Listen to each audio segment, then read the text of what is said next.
pessoal, tudo bem com vocês? Hoje nós vamos começar a segunda parte da revisão de biologia e nós vamos falar sobre camuflagem e mimetismo, que foi uma aula vivenciada no dia 4 de agosto. Vamos falar sobre filogenia e cladogramas, aula do dia 1º de setembro. E o último, que é 5 reinos e 3 domínios, que foi a aula dada no dia 8 de setembro. Vamos iniciar com a camuflagem e o mimetismo. Muitos seres vivos têm estratégias de disfarce que permitem escapar do ataque de predadores ou se aproximar de suas presas, sem que sejam notados. Essa tática pode representar um disfarce em relação ao ambiente ou um padrão imitativo em relação a outros seres vivos. A gente percebe que um ser vivo ele pode se disfarçar de acordo com o ambiente ou se disfarçar imitando um outro ser vivo. Isso principalmente para evitar seus predadores. As adaptações podem ocorrer por meio de defesas químicas e defesas físicas. A camuflagem, que vamos falar primeiro. Ela trata-se de uma semelhança de cor ou de forma entre um ser vivo e o seu ambiente. Ou seja, é quando aquele ser vivo ele vai se disfarçar de acordo com o ambiente que ele está inserido. Um exemplo é o camaleão, que ele altera a pigmentação da sua pele de acordo com a coloração do ambiente. Outro exemplo é a semelhança do bicho-pau com um graveto, que vai dificultar a atuação dos predadores, assim como que se verifica em insetos com forma semelhante à de folhas. Nós vemos aqui na imagem o bicho-pau, que vai se parecer com os gravetos, se disfarçando dos seus predadores. E aqui nós observamos o camaleão, que vai apresentar a cor característica do ambiente em que ele está naquele momento. Então ele usa essa mudança de coloração da sua pele para se disfarçar no ambiente. O mimetismo, nós vamos perceber que existe uma pequena diferença, que é as borboletas, por exemplo, elas se assemelham-se a outras de um sabor desagradável, sendo ambas evitadas por pássaros predadores com nítido benefício para imitadoras.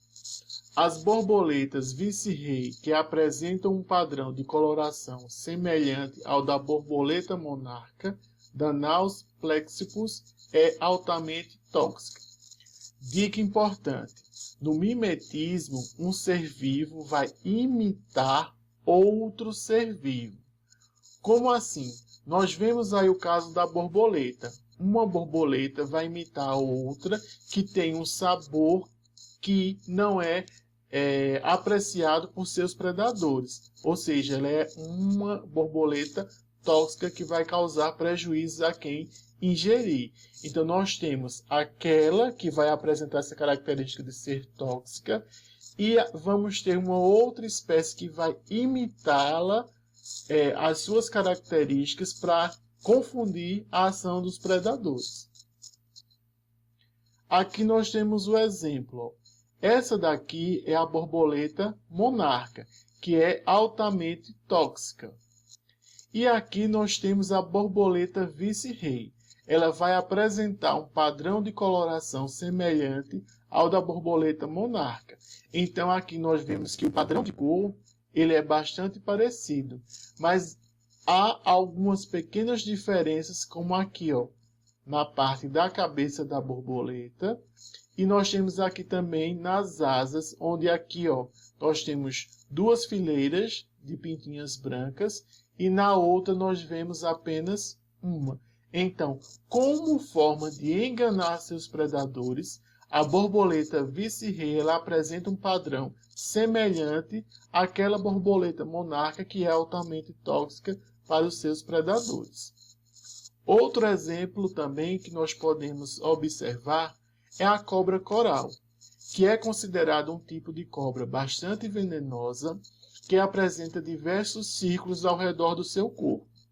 Lembrando, o círculo ele vai ser em torno de todo o seu corpo, principalmente nas cores vermelho, preto e branco, onde elas podem causar a morte de pessoas facilmente por conta do seu veneno extremamente potente. Mas existe ainda a cobra coral que é falsa, a qual é muito parecida, porque possui os mesmos padrões de cor, mas só que seus círculos eles não apresentam em todo o contorno do seu corpo. Aqui na foto nós podemos ver que a parte de baixo da falsa coral é branca. Então na parte de cima ela vai apresentar também círculos vermelho, branco e preto, mas que não passam por todo o corpo. Somente na parte de cima, e a parte de baixo vai ser branca, que é a cobra não venenosa.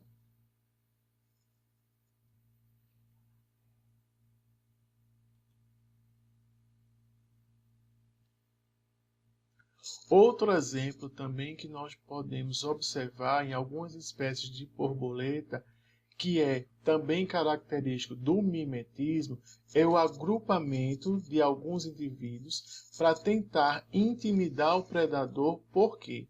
Nós observamos que quando essas duas borboletas aqui, elas se posicionam, ela vai dar a impressão de um outro ser vivo, que aqui seria a coruja.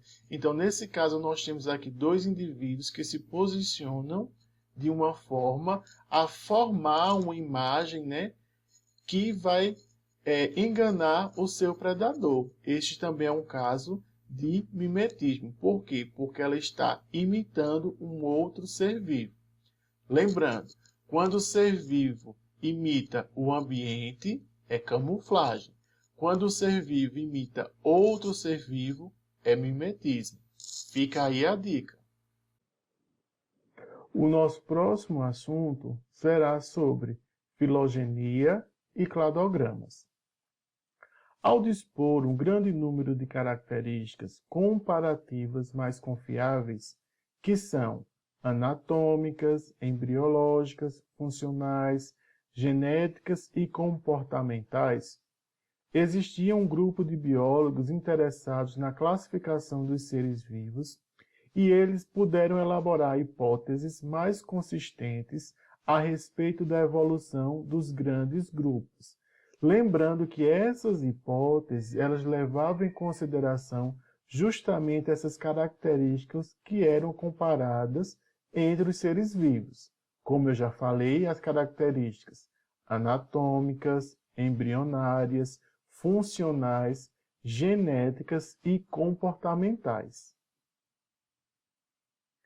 Influenciados pelo trabalho de Wilhelm, um cientista alemão especialista em insetos, eles passaram a apresentar as características em cladogramas.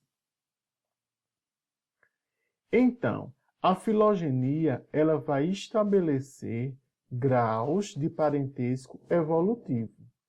E esse grau de parentesco ele foi elaborado fazendo uma comparação a nível molecular, analisando o DNA, o RNA e as proteínas dos seres vivos, e aqueles que mais se pareciam eram aqueles indivíduos que eram considerados parentes, que poderiam ser os parentes mais próximos, que apresentassem mais características comuns, e os parentes mais distantes, aqueles que apresentassem uma maior diferença entre essas características. Com base nessa comparação dessas diversas características, eram criadas as árvores filogenéticas. Essas árvores filogenéticas elas são conhecidas como cladogramas. Clado significa ramos, como nós vamos continuar falando e observando nos próximos slides. Então, nesse tipo de diagrama, utiliza-se uma linha, cujo ponto de origem significa a raiz, simboliza um provável grupo ou espécie ancestral.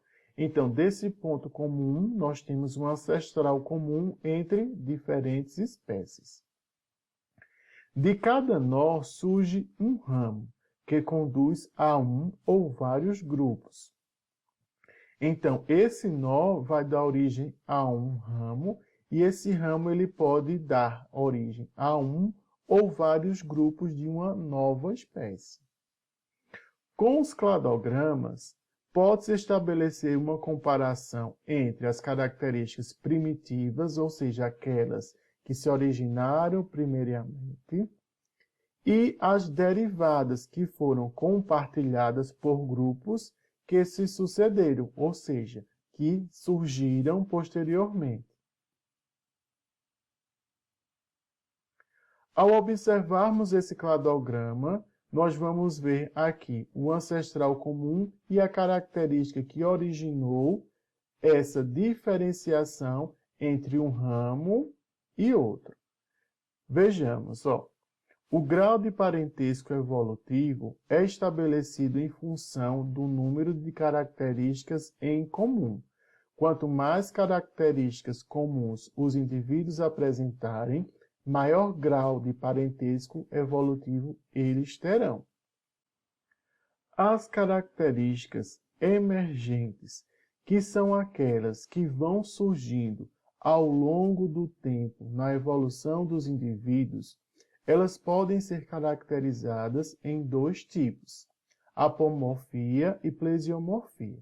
A apomorfia é aquela que é uma novidade evolutiva. Isto quer dizer que é aquela característica que vai dar origem a uma nova espécie, a um novo indivíduo. Plesiomorfia é a característica antiga, a que vai ser comum a diversas espécies ou indivíduos. Na figura que nós temos aqui no nosso slide, nós temos aqui que a característica comum, ou seja, aquela apresentada pelo ancestral comum, vai ser vértebras, mandíbulas e dentes. Nós vamos observar que o indivíduo que vai apresentar essa característica são os tubarões. Quando surge a apomorfia, que é uma novidade evolutiva, ou seja, uma nova característica, que vai ser o esqueleto ósseo, vai surgir uma nova espécie, que foram os peixes. Então, o próximo ponto que nós vamos ver é a nova característica emergente, vai ser o surgimento de 4 membros. Quando surge essa nova característica, vai surgir uma nova espécie, que vai ser os anfíbios. Ao longo do tempo, a gente vai sempre vendo que aqui vai ser, ao longo do tempo evolutivo dos indivíduos, as características vão surgindo, e nós vamos ver que a próxima característica emergente vai ser o ovo amniótico. E o que é essa característica? O ovo amniótico é aquele ovo que possui um líquido que vai proteger o embrião, principalmente das altas temperaturas. E aqui nós vamos ver que os indivíduos que vão apresentar essa característica, eles vão ter também uma nova apomorfia, que é a presença de pelo. E vão surgir aqui, 2 ramos, que são os primatas e os roedores e coelhos. Continuando no nosso cladograma, nós temos aqui o orifício do crânio à frente da cavidade ocular. Essa nova característica, que é a apomorfia, que é uma novidade evolutiva, vai levar novamente a 2 espécies, que são os crocodilos e aqui aos dinossauros e pássaros, ou seja, os 2 indivíduos dessas espécies vão apresentar essa característica, que é o orifício do crânio à frente da cavidade ocular. Cada característica nova que vai surgindo vai surgindo também novos indivíduos portadores daquela característica. O nosso último assunto, nós vamos falar sobre a divisão dos seres vivos em 5 reinos e 3 domínios. Vamos começar falando primeiramente sobre a divisão dos 5 reinos, que foi a classificação baseada nos estudos de Whittaker. Inicialmente, os sistemas de classificação eram simples, até porque mecanismos genéticos e evolutivos não eram conhecidos como nos dias atuais. Linneu, por exemplo, classificava os seres vivos em apenas 2 grupos, reino animal e reino vegetal. Essa classificação mais simples se dava principalmente por falta de instrumentos que facilitariam a observação das estruturas internas desses seres vivos. Então, por falta de tecnologia, os cientistas só podiam observar as estruturas que eram visíveis a olho nu. Com o surgimento do microscópio, que poderia facilitar a visualização das estruturas internas das células, estruturas microscópicas, foi que surgiu uma nova classificação observando essas diferentes estruturas que poderiam ser visíveis utilizando esses novos aparelhos. Em 1969, criou-se o sistema conhecido como os 5 reinos. Esses reinos foram propostos por Whittaker e até hoje estão presentes na maioria dos livros didáticos, apesar de novas classificações estarem sendo propostas a todo tempo. A mais atual proposta da classificação dos seres vivos é a que a gente vai estudar em seguida, que são os 3 domínios.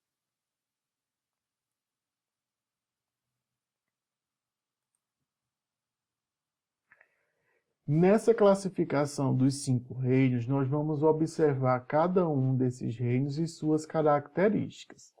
O primeiro reino que nós vamos observar nesse slide é o reino Monera.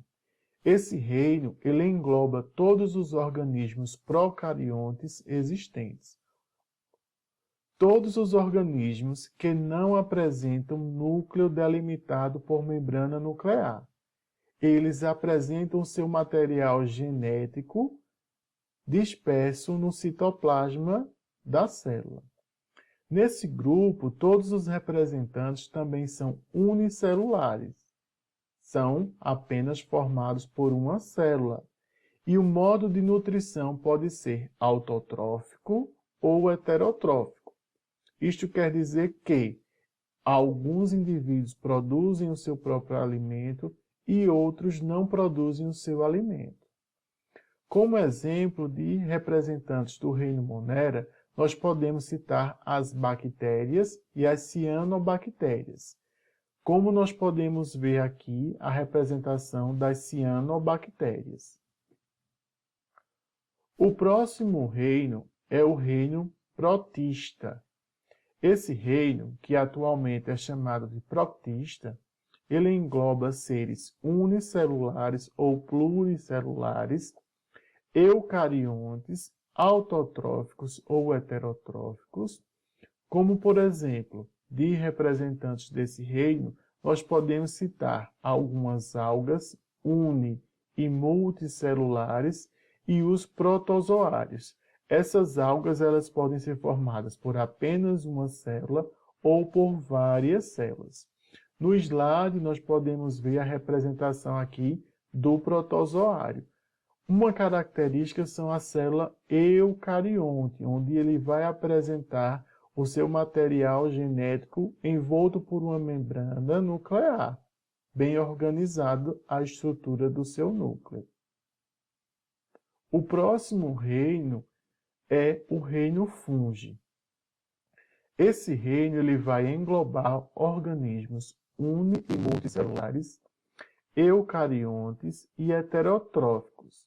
Uma diferença aqui é que os fungos eles não produzem o seu alimento, diferente das plantas que produzem.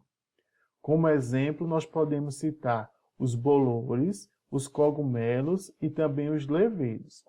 Esses levedos são fungos muito utilizados na indústria alimentícia para fazer a fermentação da cerveja e também fazer a fermentação dos pães. O próximo reino é o reino Plantae ou Metafita.